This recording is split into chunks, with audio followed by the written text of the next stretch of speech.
আমি মধুমিতা। আমার চ্যানেলের আরও একটা নতুন ভিডিওতে তোমাদের অনেক অনেক স্বাগত। আশা করি তোমরা তোমাদের পরিবারকে নিয়ে খুব ভালো আছো এবং সুস্থ আছো।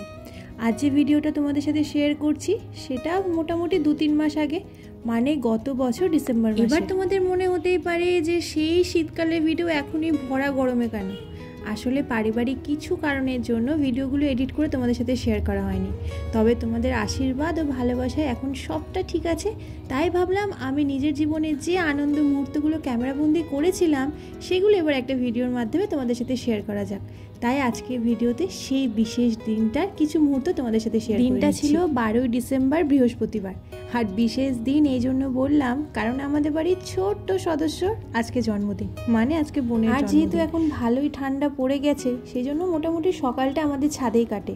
মা ওইদিকে মায়ের ছাদ বাগান নিয়ে ব্যস্ত, আর আমি এদিকে কিছু আমলকির মোরব্বা বানাবো বলে সেগুলোর গায়ে ছোট্ট ছোট্ট ছিদ্র করছি একটা কাঁটা চামচ দিয়ে। জানো তো, আগের বছর আমার মা প্রথমবার এই আমলকির মোরব্বা বানিয়েছিল, আর এর প্রেমে আমরা এতভাবে পড়ে গিয়েছি যে এইবার শীত পড়ার সাথে সাথে বাবা যখনই আমলকি নিয়ে এসেছে তার থেকে খানিকটা তুলে রেখেছি এই আমলকির মোরব্বা বানাবো বলে, কারণ সেটা আবার সারা বছরের জন্য সংরক্ষণ করে রাখতে হবে। তো ওদিকে আমলকিগুলো যতক্ষণ ভাপানো হচ্ছে, চলো বেডশিটগুলো তাড়াতাড়ি করে চেঞ্জ করে নিই।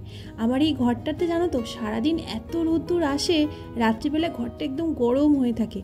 শীতকালে ঘুমানোর জন্য একেবারে উপযুক্ত, তবে ঘরটা একেবারে রাস্তার পাশে, তো সারাদিন এত ধুলোবালি ঢুকতে থাকে যে একদিন অন্তর অন্তর বেডশিটগুলো চেঞ্জ করতে হয়। এই দেখো না, গত পরশু সমস্তটা চেঞ্জ করলাম, তবে কাল শুতে গিয়ে দেখি একেবারে শোয়া যাচ্ছে না। তাই চটপট করে দুটো ঘরেরই বেডশিট চেঞ্জ করে ফেললাম। আর এদিকে আমার বেডশিট চেঞ্জ করা দেখে আরেকজন এসেছে, মানে আমাদের বার্থডে গার্ল এসেছে। তার আজকে জন্মদিন হলেও তার কাজে কোনো ছুটি নেই। তাই ওকে বলছি, আমি যতক্ষণ বেডশিটগুলো চেঞ্জ করছি আমার সাথে সাথে একটু হেল্প কর। সুন্দর করে পরিপাটি করে দুটো ঘর গোছানো হয়ে গেছে। এখন রান্নাঘরে গিয়ে দেখি কত দূর কী হলো। বাহ, আমলকিগুলো ভীষণ সুন্দরভাবে সেদ্ধ হয়েছে, আর খানিকক্ষণ ঢাকা দিয়ে রেখে দিয়েছিলাম, তাতে ঠান্ডা হয়ে গেছে। এখন মোরব্বা বানানোর জন্য একেবারে তৈরি। একটা বাটির মধ্যে নিয়েছি সমান পরিমাণ চিনি আর জল। আমি এই ছোট্ট কাপটা 2 কাপ চিনি নিয়েছি আর 2 কাপ জল নিয়েছি। এই আমলকির মোরব্বা তো অনেকে অনেক রকমভাবে বানায়, তবে আমার কাছে এই প্রসেসটা সহজ আর খেতেও বেশ ভালো লেগেছে, তাই আমি এই পদ্ধতিটাই বানাই। তোমরা কমেন্টে জানিও তো, যদি তোমরা আমলকির মোরব্বা বানিয়ে থাকো তাহলে তোমরা কি প্রসেসে বানাও, আমার মতো নাকি আমার থেকে আলাদা। এই গোটা রান্নাটাই কিন্তু করতে হবে একদম গ্যাস কমিয়ে আস্তে আস্তে, মানে অনেকটা ধৈর্য সহকারে। মোটামুটি 30 থেকে 35 মিনিট জাল দেওয়ার পরে এইরকম কালারটা আসবে, একদম হালকা বাদামি, আর আমলকির গায়েও বেশ একটা ভাজা ভাজা মতো টেক্সচার আসবে। নামানোর আগে আমি 2টো এলাচ দিয়ে দিই, যাতে খেতেও ভালো লাগে আর খুব সুন্দর একটা গন্ধ আসে। এটা যদি অপশনাল, তোমরা চাইলে দিতেও পারো আবার নাও দিতে পারো। যখন ঠিক এইরকম একটা সুন্দর বাদামি রং আসবে তখন বুঝে যাবে মোরব্বাটা কমপ্লিট। একটা টিফিন বক্স হোক বা একটা কাচের বোলে একদম সারা বছরের জন্য সংরক্ষণ করে রাখো এটাকে।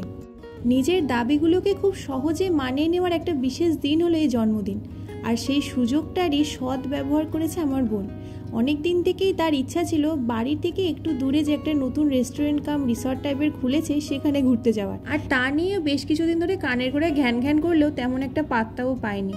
তাই আজকে এই সুযোগটা দেখে একেবারে সেইখানে যাওয়ার ইচ্ছাটা জানিয়ে ফেললো বাবাকে, আর বাবাও তেমন সাথে সাথে রাজি হয়ে গেল। যতই হোক বেচারার জন্মদিন বলে কথা, আজকের দিনে আর ওর মন খারাপ করিয়ে কাজ নেই। তাই বাবা বলল চলো যেতে হলে তাড়াতাড়ি করে সবাই মিলে রেডি হয়ে যায়, কারণ জায়গাটা যেহেতু বাড়ি থেকে একটু দূরে আর এখন শীতকাল, তাড়াতাড়ি সন্ধেও নেমে যায়। তাই আমরা মোটামুটি 5:30-6টার মধ্যে এখানে পৌঁছে গিয়েছিলাম। এখানে রিসর্টটা এখন ওপেন হয়নি, তবে রেস্টুরেন্টটা চালু আছে। ভীষণ বড় একটা এরিয়া, চারিদিকটা প্রচুর আলো দিয়ে সাজানো, প্রচুর গাছ রয়েছে, আর ভীষণ সুন্দর পরিবেশটা। এত প্রাণবন্ত লাগছিল চারিদিকটা, শুধু একটাই আফসোস হচ্ছিল, ইস যদি একটু বেলা করে আসা যেত, গাছগুলোকে ভালো করে দেখা যেত। যারা ফটো তুলতে ভীষণ ভালোবাসে তাদের জন্য এই জায়গাটা একদম আদর্শ। এত রকমের আলো দিয়ে চারিদিকটা সাজানো, ভীষণ ভালো ভালো ফটোও আসছিল। আমার সব থেকে ভালো লেগেছে এই জায়গাটা, জানো বেসিক্যালি এই জায়গাটা না একটা গাছের ওপরে, মানে 2টো বিশাল বড় বড় আম গাছের পাশ দিয়ে একটা কাঠের সিঁড়ি উঠেছে, আর একটা বিশাল বড় ওপেন ওপেন জায়গা করেছে যেখানে বসে খাওয়া দাওয়া করা যাবে। আর গাছের উপর থেকে ঝুলছে প্রচুর আলো, এত সুন্দর লাগছিল রাতের সময়টা। আমি জানি না ক্যামেরাতে কতটা কি উঠছে, তবে সামনাসামনি দেখতে অসাধারণ লাগছিল।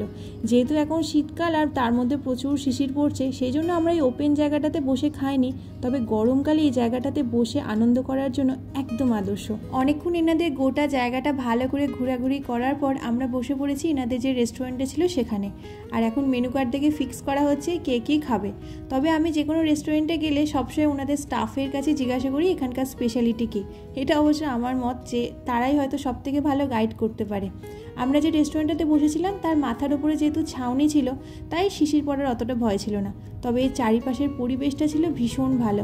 আমরা একদম ব্যালকনির একটু পাশেই বসেছিলাম যাতে ভালো করে চারিপাশটা দেখা যাচ্ছিল। স্টার্টারে অর্ডার করা হয়েছিল ফিশ ফিঙ্গার, যেগুলো খেতে খুব ভালো ছিল। আর মেইন কোর্সে অর্ডার করা হয়েছিল সিঙ্গাপুরি নুডলস। ওনারা বলেছিলেন যে এটা এখানকার ওনাদের স্পেশালিটি, তাই ভাবলাম এটাকে ট্রাই করে দেখা যেতে পারে। সত্যি ওনাদের এখানকার দুটো ডিশ যে দুটো আমরা অর্ডার করেছিলাম দুটোই ভীষণ ভালো ছিল।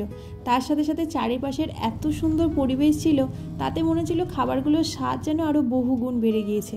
সব কিছু মিলিয়ে আজকে সন্ধ্যেটা খুব ভালো কাটলো। খাওয়া দাওয়া করে এখন ফিরছি বাড়িতে, কারণ আজকে বার্থডে গার্লের বার্থডে কেকও কাটতে হবে।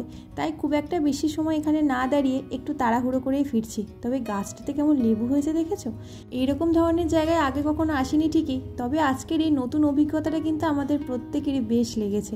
বাড়ি আসার পথে এনাকে বেলুনটা কিনে দেওয়া হয়েছে, সেটা নিয়ে উনি ভীষণ খুশি। বাজারে মোটামুটি এই বেলুনগুলো এখন বেশ ট্রেন্ডিং, আর তারপর থেকে ওর এই বেলুনটা নেওয়ারও খুব ইচ্ছা ছিল। তবে আজকে আনএক্সপেক্টেডভাবে যে বেলুনটা পেয়ে গেল, এটা পেয়ে মনে হচ্ছে ও বেশ খুশি হয়েছে। বার্থডে কালের বার্থডে কেক চলে এসেছে, আর এবারে ওর বার্থডের জন্য এই বাটারস্কচ ফ্লেভারে কেকটা আনা হয়েছে। এর আগে যে আমি আমার জন্মদিনের ভিডিওটা পোস্ট করেছিলাম তাতেই হয়তো দেখেছো আমরা এই ঘরোয়াভাবে আমাদের জন্মদিনগুলো পালন করতেই বেশি ভালোবাসি। মানে ছোট থেকেই আমরা এইভাবে জন্মদিন পালন করতে অভ্যস্ত, তাই খুব একটা বেশি লোকজন বা খুব একটা ভিড়ভাড় নিয়ে আমাদের জন্মদিনটা হয় না। আমরা নিজেদের মতো করেই 4 জন মিলে জন্মদিন পালন করি। আগের দিন ও যেমন আমার জন্য সুন্দর করে বেলুন দিয়ে ঘর সাজিয়েছিল, কেক এনেছিল, আমি যতটা পেরেছি করার চেষ্টা করেছি। তবে আমার ওর জন্মদিনের মধ্যে তো খুব একটা গ্যাপ নেই, মানে ওই একদিনের গ্যাপ, তাই আমার জন্মদিনে মোটামুটি ডেকোরেশন দিয়ে ওর কাজটা হয়ে যায়। তবে ওর জন্মদিনের সাজে এবছর যে দুটো জিনিস নতুন যুক্ত হয়েছে, মানে মাথার ওই ক্রাউনটা আর গায়ে ওই হ্যাপি বার্থডে লেখা স্যাশে না কি বলে সেটা, সে দুটোর ইচ্ছা ওর অনেক দিন থেকেই ছিল। তাই বাজারে গিয়ে আমি আর মা প্রথমেই খুঁজছিলাম এই দুটো, ভাগ্যি ভালো খুব সহজেই দুটো পেয়ে গেছি। এখন চলছে কেক কাটার পর্ব, এরপর কেক টেক খেয়ে এখন বসেছি গিফট ওপেন করতে। এখন তোমাদের মনে হতে পারে যে জন্মদিন মানেই তো ঘরোয়া খাওয়া দাওয়া, কই সেটা তো হলো না। আসলে বোন সব থেকে খেতে ভালোবাসে বিরিয়ানি, তাই মা দুপুরবেলা ওর জন্য মাটন বিরিয়ানি আর পায়েস করেছিল। তবে সেগুলোর আলাদা করে ভিডিও আর করা হয়নি, মানে অ্যাকচুয়ালি আমি করতেই ভুলে গেছি। তো দুপুরবেলা সেগুলো সমস্ত খাওয়া দাওয়া হয়েছে, তার উপর রেস্টুরেন্টে গিয়েও খাওয়া দাওয়া হয়েছে, মোটামুটি পেট ভর্তি। আর পেটের যেটুকু জায়গা ফাঁকা ছিল সেটা ভর্তি করেছি এখনকার বার্থডে কেক দিয়ে। তাই সব কিছু মিলিয়ে রাতে আর মনে হচ্ছে না কিছু খেতে হবে। তাই সমস্ত গিফটগুলো ওপেন করলাম, আর এই ছোট্ট কানের দুলটা আমি নিজের জন্য নিয়েছি। তো চলো সব কিছু গিফট ওপেন করলাম, ওরও বেশ পছন্দ হয়েছে। তোমরাও আমাকে জানিও যে তোমাদের ভিডিওটা কেমন লাগলো। যদি ভালো লাগে প্লিজ আমার চ্যানেলের সাথে থেকো। আশা করছি খুব শিগগিরই আবার তোমাদের সাথে নতুন ভিডিওতে দেখা হবে। সবাই খুব ভালো থেকো, দেখা হচ্ছে নেক্সট ভিডিওতে খুব তাড়াতাড়ি। টাটা।